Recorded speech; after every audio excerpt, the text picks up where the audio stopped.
आदरणीय श्री उमाराम जी चौधरी साहब, हमारे सम्माननीय मुख्य अतिथि जो कि एक पर्यावरण प्रेमी है, और न केवल पर्यावरण प्रेमी है तो उनकी लाइफस्टाइल ऐसी है जिससे ये पूरी तरह विदित होता है कि वो पर्यावरण की तरफ कितने जागरूक हैं और कैसे हम सबको इंस्पायर करते हैं। आपका बहुत बहुत स्वागत है। साथ ही मंचासीन प्रभाग अध्यक्षा विस्तार प्रभाग अनिता जी और मेरे समस्त साथियों, आज अंतर्राष्ट्रीय जैव विविधता दिवस पर हम निदेशक महोदय को उनकी कमी महसूस कर रहे हैं, यहाँ पे उनको मिस कर रहे हैं।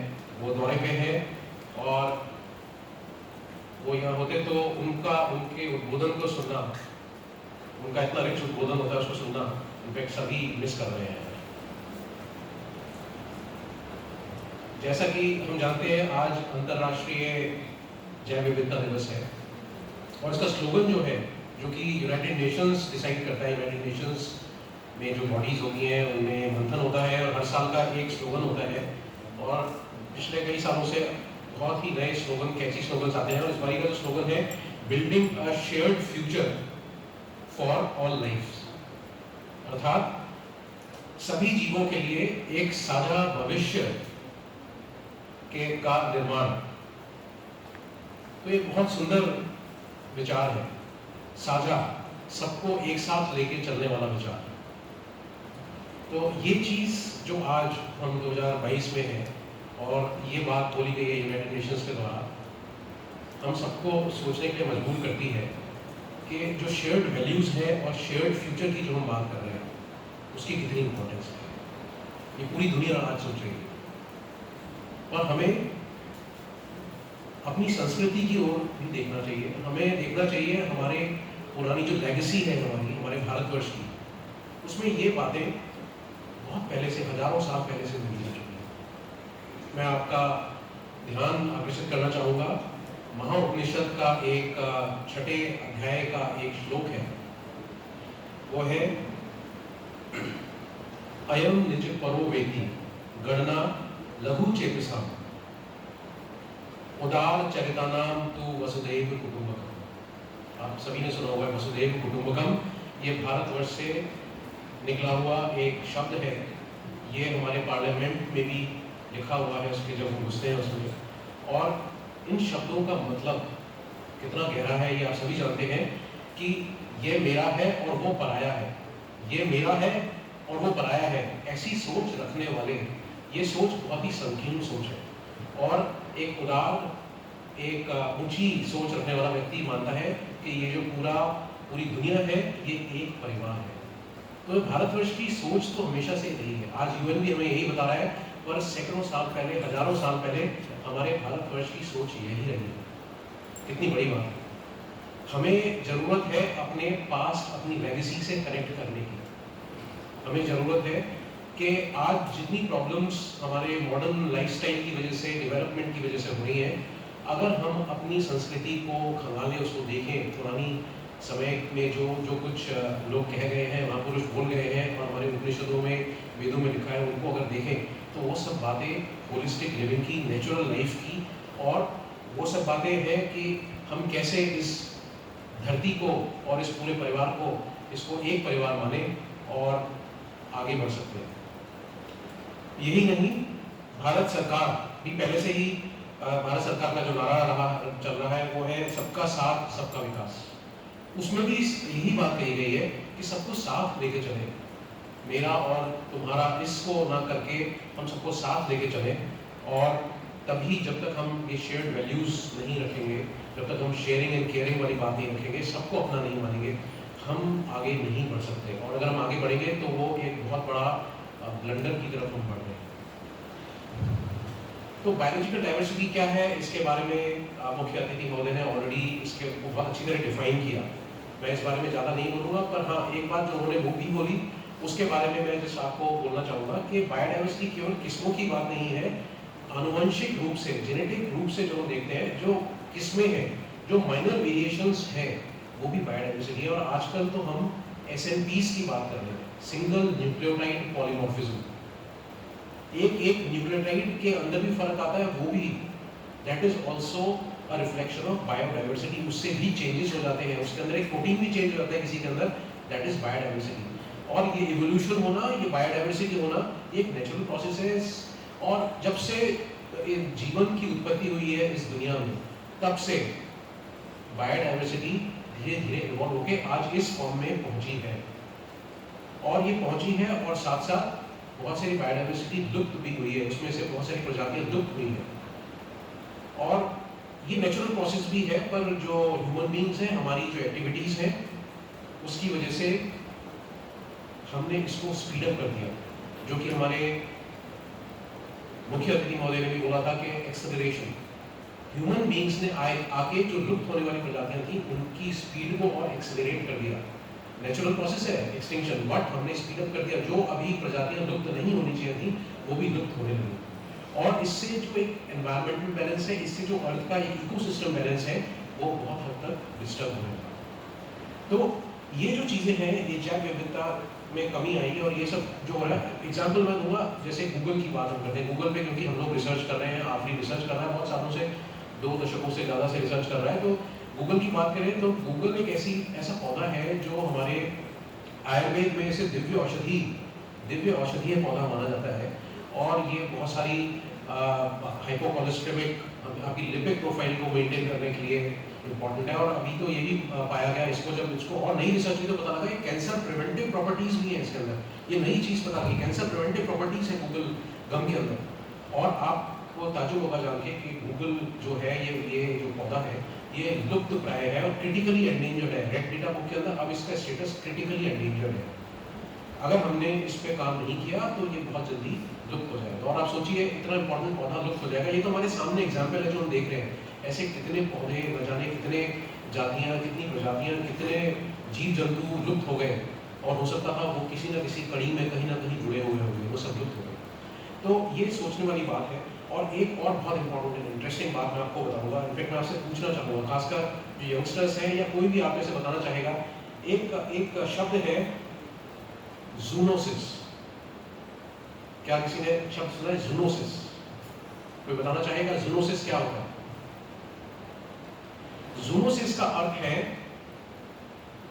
एक ऐसी एक बीमारी का एनिमल से ह्यूमंस में ट्रांसमिशन हो जाना, इसे जूनोसिस बोला जाता है। जूनोसिस। और आप भी, हमारे सामने एक एग्जाम्पल है, ऐसा होता रहा है पहले भी। जो एड्स है वो भी माना जाता है कि मॉन्कीज से ह्यूमन बींग्स में ट्रांसफर हुई। ऐसे ही अभी बहुत बर्निंग एग्जाम्पल है, हम उसमें अभी भी वो दौर चल रहा है, पूरा खत्म नहीं हुआ, हमारा कोविड का, कोरोना पैंडेमिक का। और ये माना जा रहा है कि जो चाइना का वेट मार्केट था, जो कहीं ना कहीं बैट्स थी, बैट से शायद यह एक थ्योरी है, इसकी थ्योरी की पूरी पुष्टि नहीं हुई है, पर ऐसा माना जा रहा है कि शायद ये बैट से ट्रांसमिट होके और ये कोरोना वायरस ह्यूमंस में आया और इतनी बड़ी प्रॉब्लम हमारी पूरी दुनिया हिल गई इससे। एक ऐसा हुआ ये जूनोसिस। और ऐसा माना जा रहा है, अभी स्टडीज बता रही है कि बायोडाइवर्सिटी के डिप्लीशन से जूनोसिस के इंसिडेंट्स जो है उनमें बहुत ज़्यादा बढ़ोतरी, एक्सपेंशन हुआ है। और जैसे जैसे बायोडाइवर्सिटी हमारी नैरो होती जाएगी, कम होती जाएगी, जूनोसिस बढ़ेगा। तो हमें सोचना पड़ेगा कि हमें थोड़ा सा, ह्यूमन बींग्स हैं हम लोग, प्रोग्रेसिव नेचर का एनिमल है ह्यूमंस, तो हमें थोड़ा ये भी सोचना पड़ेगा, प्रोग्रेस करें पर किस चीज़ की, किसके, हम क्या कॉस्ट पे कर रहे हैं उसकी, वो हमें सोचना बहुत जरूरी है। कॉस्ट हम ऑलरेडी, अभी जैसे आपने देखा कोरोना वायरस हुआ, उसके बहुत सारे कारण हैं, पर उसका जूनोसिस का एक कारण बहुत बड़ा बायोडाइवर्सिटी लॉस भी कहीं ना कहीं है।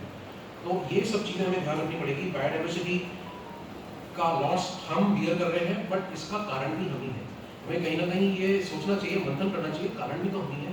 हमारी जो डेवलपमेंटल, जो हमने डेवलपमेंट की तरफ बढ़े, खासकर इंडस्ट्रियल एज जब से आई, इंडस्ट्रियल एज के बाद से जो हम बढ़े हैं आगे, हमारी जो नींव है हमारे डेवलपमेंट की, हमारा जो फाउंडेशन है, वो कहीं ना कहीं अनसस्टेनेबल है। अनसस्टेनेबल तो मेरे ख्याल से हम सभी समझते हैं। मतलब जो अनसस्टेनेबल का मतलब कि जो टिकाऊ सतत विकास होता है, उसके विपरीत हम बहुत जल्दी आगे बढ़ने की होड़ में और थोड़ा सा ग्रीडी है। ह्यूमन बींग्स ग्रीडी होने की वजह से हमने अपने लिए तो सोचा, पर हमारे जो साथ में जो वसुधैव कुटुंबकम का जो कंसेप्ट है, उसमें जो और जीव जंतु हैं उनके बारे में न सोच के हमने अपने बारे में एक संकीर्ण मानसिकता के साथ हम ह्यूमन बींग्स आगे बढ़ गए, बहुत विकास कर लिया, चांद तक पहुंच गए, मार्स तक पहुंच गए और आगे पहुंच गए, बट हमने अपने जो हमारे साथ थे, हमारी धरोहर, उसको हम कहीं भूल गए। और वो जो हमारी विकास हुई वो अनसस्टेनेबल डेवलपमेंट, जो एक टिकाऊ सतत विकास की नींव थी, वो हिल गई उससे। और इसकी वजह से 2015 में पहली बार जब इस पर मंथन हुआ, 2015 में यूनाइटेड नेशंस जनरल असेंबली ने एक सस्टेनेबल डेवलपमेंट की पहली बार बात की, तब एसडीजीज की बात की। एसडीजीज, आप में से कितने लोग, मुझे कोई यंगस्टर्स, आप सब लोगों को पता होगा, यंगस्टर्स जो आज की नई जनरेशन पीछे बैठी है, उनमें से मैं पूछना चाहूंगा एसडीजी का फुल फॉर्म क्या होता है? What is SDG? कोई बताना चाहेगा? मैं यंगस्टर्स से पूछना चाहूंगा जो शोधार्थी है खासकर, बाकी सबको तो पता होगा। Yes, very good. सो sustainable development goals, sustainable development goals SDGs कितने हैं? 17 एसडीजीज को 2015 में दिया गया। और वो जो गोल्स हैं वो बहुत ब्रॉड है, वो सब चीजें कवर करते हैं कि हम अगर उन गोल्स को लेके चले, उन गोल्स की तरफ सीरियसली चले, तो हम वो सब कर पाएंगे कि हमारा चीजें दोबारा ट्रैक पे आ जाएंगे। ट्रैक से हट के हम चल पड़े, वो ट्रैक पे लाने के लिए एसडीजीज को हमें चलना पड़ेगा।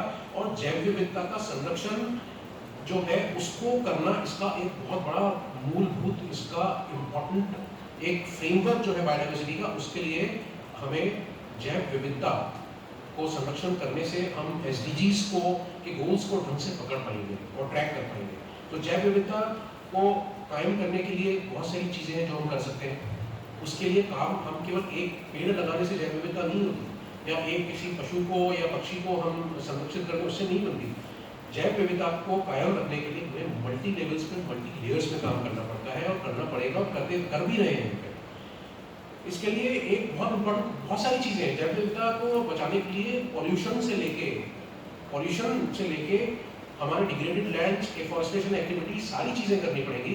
पर मैं इस टाइम बात करूँगा क्योंकि हम आखिरी में है, आईसीएफआर के पार्ट है, हम फॉरेस्ट्री की बात करते हैं। फॉरेस्ट्री हमारी ब्रेड एंड बटर है, फॉरेस्ट्री हमारी दिनचर्या है, हम फॉरेस्ट्री से बहुत सघन तरीके से जुड़े हुए हैं। तो फॉरेस्ट्री की मैं बात करूँगा।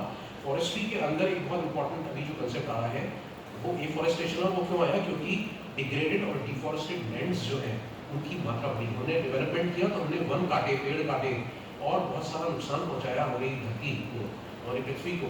और उसकी वजह से जब इसकी पहचान हुई कि हाँ ये सब हो गया है, तो एक बॉन्ड चैलेंज आया। बॉन्ड चैलेंज, अभी चैलेंजेस का सोशल मीडिया में बहुत कल्चर भी चल रहा है, आप सभी जानते हैं।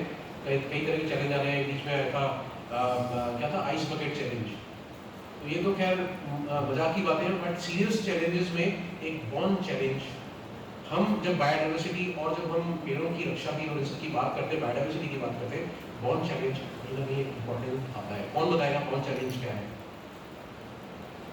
बॉन्ड चैलेंज बेसिकली है जर्मनी और यूनाइटेड नेशंस ने मिलके एक चैलेंज दिया कि हम 2020 तक 150 million hectares of degraded land को रिकवर करेंगे, रिस्टोर करेंगे। ये बॉन्ड चैलेंज था।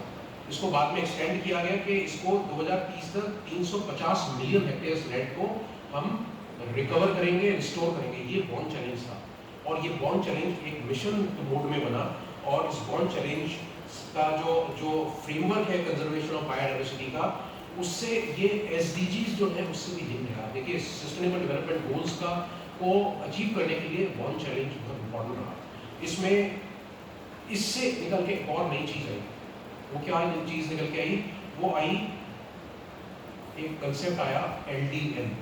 अभी एलडीएन क्या है? मैं बहुत सारे एक्रोनिम्स यूज कर रहा हूँ। एसडीजी, अब मैं बोल रहा हूँ एलडीएन। What is एलडीएन? कौन बताएगा एलडीएन? एलडीएन क्या है? एक एलडीएन का कंसेप्ट आया है। और अभी 2019 में एक COP 14 हुआ था यूएनसीसी का 2019 में। उसमें मैं और निदेशक महोदय ने भी भाग लिया था और आईसीएफआर ने उसमें एक इवेंट किया था बहुत बड़ा। और उसमें हमारे माननीय प्रधानमंत्री ने भी उसमें एक बड़ी घोषणा की थी। वो एलडीएन से लिंक घोषणा है। एलडीएन का अर्थ है land degradation neutrality. Land degradation neutrality का अर्थ है कि लैंड डिग्रेड हो गया है अब हमें रिस्टोर करना है और न्यूट्रलिटी की तरफ लाना है, मतलब जितना लैंड डिग्रेड हो गया उसको हम पूरा रिकवर कर लेंगे तो न्यूट्रलिटी हो जाएगी। आगे तो हम बाद में बढ़ेंगे, हम कुछ ऐसे ना हो कि हमने इतने पौधे लगा दिए, पहले तो जो खराब हुआ है पहले तो उसकी भरपाई करनी है, और जो भरपाई जिस दिन पूरी हो जाएगी वो न्यूट्रलिटी आ जाएगी, जीरो पॉइंट पे लाना है, और जीरो पॉइंट के बाद फिर विकास होगा। तो वो लैंड डिग्रेडेशन न्यूट्रलिटी का जो कंसेप्ट है बहुत इंपॉर्टेंट है, और ये एसडीजीज के साथ अगेन बहुत जुड़ा हुआ है ये कंसेप्ट। तो लैंड डिग्रेडेशन न्यूट्रलिटी का हमारा लक्ष्य क्या है, कोई बता पाएगा? ये बहुत इंपॉर्टेंट जनरल नॉलेज का भी क्वेश्चन है और हमारे लिए बहुत इंपॉर्टेंट टारगेट है, आखिरी ऐसे बारी हम सबके लिए बहुत इंपॉर्टेंट टारगेट है कि लैंड डिग्रेडेशन न्यूट्रलिटी के लिए हमारा कितना टारगेट है इंडिया के लिए, जो हमारे माननीय प्रधानमंत्री जी ने घोषणा की थी बाकायदा इसका। कितना है वो?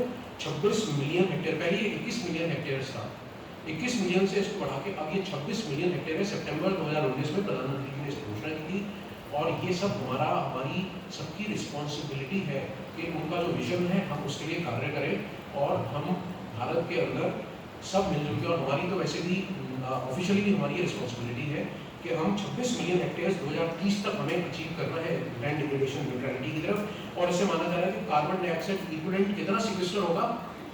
2.5 to 3 billion tons of additional carbon dioxide sequester हो पाएगा ऐसा करने से। एडिशनल जो हो रहा है वो तो हो रहा है, साथ में इतना और होगा। तो ये जो 26 मिलियन हेक्टेयर्स का है, इसके लिए हम वानिकी से संबंधित जितने भी लोग हैं हम क्या कर सकते हैं, उसका बहुत तरीके हैं करने के, पर इसमें हमारा योगदान कहाँ रहेगा उस पर मैं थोड़ा सा प्रकाश डालना चाहूँगा। उसके लिए मैं एक और एक्रोनिम यूज करूँगा, उसके लिए कंसेप्ट है FLR। FLR के बारे में कितने लोग जानते हैं? हम फॉरेस्ट्री के लोग हैं, हम सबको पता होना चाहिए। F तो आप सभी बता देंगे, F इज फॉर फॉरेस्ट, ये तो नेचुरल है। FLR क्या है? यस, जोर से बताइए, आवाज नहीं आ रही पर चलिए मैं बता देता हूँ। FLR का तात्पर्य है forest and landscape restoration. Forest and landscape restoration, ये जो कंसेप्ट है इसका मैं और आपको बता दूं, अभी नवंबर 2019 में ICFR ने यूफ्रो के साथ मिलके एक इंटरनेशनल वर्कशॉप किया था, अभी 6 महीने पहले की बात है। और मेरा सौभाग्य है कि मैं उस जो वर्कशॉप था उसमें मैं भी हम पूरे आफरी के लोग जुड़े थे, और उसको एक सेशन को मॉडरेट करने का चांस मुझे मिला था। तो FLR के कंसेप्ट को समझने का बहुत अच्छा मौका मिला, और ये इंटरनेशनल लेवल का इवेंट था, इसमें बहुत तरह के वक्ता आए, बहुत सारी बातें हुई, इसमें सब तरह की बातें थी, इसमें फॉरेस्ट और लैंडस्केप दोनों की बातें थी। फॉरेस्ट और लैंडस्केप का क्या मतलब है? अर्थ है वन एवं परिदृश्य बहाली, परिदृश्य की भी बात हमने साथ में की, केवल फॉरेस्ट की नहीं, हम सबको साथ लेके चले, तो उसमें परिदृश्य की भी बात की गई। और FLR अचीव करने के लिए क्या क्या तरीके हैं, उसके कुछ इंपॉर्टेंट कुछ माइलस्टोन्स हैं जो हमें अचीव करने चाहिए, और उनमें कौन कौन सा तो चीज़ें हम कर रहे हैं। आपको बहुत खुशी होगी कि हम लोग आखिरी जब से बनाए, ICFR जब से बनाए, और पहले से भी ये कोशिशें जारी नहीं है, होती रही हैं। और वो क्या क्या है इसमें? एक तो सबसे इम्पोर्टेंट है utilisation of land in sustainable manner. Sustainable manner में हम लैंड यूटिलाइज करें, दोहन तो करते हैं हम पर वापस नहीं देते, तो हम सस्टेनेबल करें, हम ले रहे हैं तो साथ में उससे दोगुना दें, वो इम्पोर्टेंट है। प्लांटिंग न्यू ट्रीज हम हमेशा से करते रहे, हम करते रहेंगे, और उसको ऑर्गेनाइज वे में करने की जरूरत है। वाइल्ड रिजर्व्स का क्रिएशन, वाइल्ड लाइफ रिजर्व्स जो होते हैं उनका और ज़्यादा तादाद में क्रिएशन करना, साथ में इकोलॉजिकल कॉरिडोर्स बनाना बहुत ही आवश्यक है। और साथ ही साथ एग्रो फॉरेस्ट्री इसके अंदर एक बहुत इंपॉर्टेंट एक्टिविटी है। जब हम FLR की बात करते हैं एग्रो फॉरेस्ट्री, तो एग्रो फॉरेस्ट्री जो है, एग्रो फॉरेस्ट्री अभी इस पर बहुत चर्चा हो रही है। एग्रो फॉरेस्ट्री बहुत main stream focus agro forestry हो चुका है, नीति आयोग कह रहा है, भारत सरकार कह रही है, हमारी मिनिस्ट्री बोल रही है, हम ICFR का फोकस है। एग्रो फॉरेस्ट्री आने वाले समय में बहुत इंपॉर्टेंस ले रही है और रखेगी। और एग्रो फॉरेस्ट्री इसलिए भी इंपॉर्टेंट है क्योंकि ये एक पंथ दो काज है, इसलिए क्योंकि आप एग्रीकल्चर की भी बात कर रहे हैं, फूड सिक्योरिटी की बात कर रहे हैं, साथ साथ आप बात कर रहे हैं फॉरेस्ट्री की भी, आप ट्री कवर बढ़ाने की भी बात कर रहे हैं। तो एग्रो फॉरेस्ट्री को हम सीरियसली लेके उस पर नई चीज़ें, नए आयाम हमें उसमें ढूंढने पड़ेंगे कि एग्रो फॉरेस्ट्री को सक्सेसफुल कैसे बनाएं, वो बहुत इंपॉर्टेंट होता है। साथ में engaging in river side plantations, ये बहुत इंपॉर्टेंट चीज़ है। और रिवर साइड प्लांटेशंस की जब बात आ रही है तो आप सभी जानते हैं कि आफरी इससे जुड़ा हुआ है। रिवर्स पे पहली बार हम लोगों ने मंथन और काम करना चालू किया, तो रिवर्स फॉरेस्ट्री के साथ जुड़ा हुआ है। बट लूनी की डीपीआर का सक्सेसफुली बनाया जाना और बहुत इंपॉर्टेंट एक लैंडमार्क, एक माइलस्टोन है जो आफरी ने अचीव किया। लूनी रिवर का, ऐसे 13 रिवर्स का पूरे आईसीएफआर ने मिलकर बनाया और ये इसमें मॉडल्स दिए गए 13 रिवर्स के अराउंड कि कैसे प्लांटेशन इसकी बफर जोन में 5 किलोमीटर के एरिया में कैसे करना है। इस पे काम हुआ, मंथन हुआ आफरी में और ये एक बहुत इंपॉर्टेंट लैंडमार्क है जो आफरी और पूरी आईसीएफआर ने सारे इंस्टीट्यूट्स ने मिलकर 13 रिवर सिस्टम का किया है और ये आगे चल के बहुत इंपॉर्टेंस रखेगा एफएलआर, एसडीजीज और हमारी बायोडाइवर्सिटी को प्रिजर्व करने के लिए। और इसी के साथ साथ अरावली का डीपीआर का भी आने वाले समय में ज़्यादा दूर नहीं है, अरावली का डीपीआर पे भी काम करने का मौका आफरी को मिलने वाला है। ऐसी परिस्थितियाँ हैं कि हम इस पर काम करेंगे और ये बहुत अच्छा आफरी के लिए समय होगा योगदान देने का अपना कि एक ग्रीन बेल्ट जिससे बन पाए, फॉरेस्ट जो डेजर्ट है, डेजर्ट की जो प्रोग्रेस है उसको रोक पाए और फॉरेस्ट को हम आगे आगे बढ़ा पाए।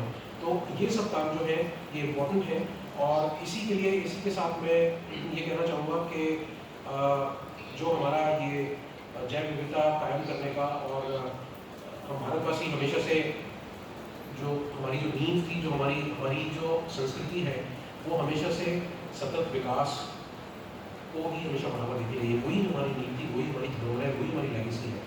तो हमें अपनी संस्कृति से कनेक्ट करना है, संस्कृति से कनेक्ट होना है। तो हम ये जो कुछ आज हो रहा है दुनिया में उसको बचा सकते हैं। यूएन आज बोल रहा है वो हमारे में पहले से मालूम है।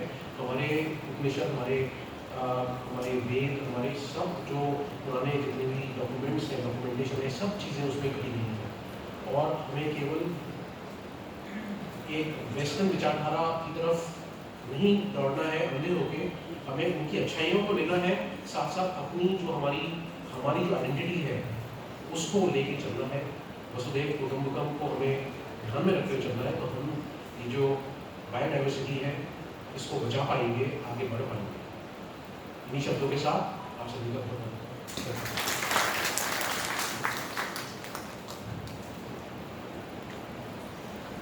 सॉरी, मैं फिर वापस आ गया।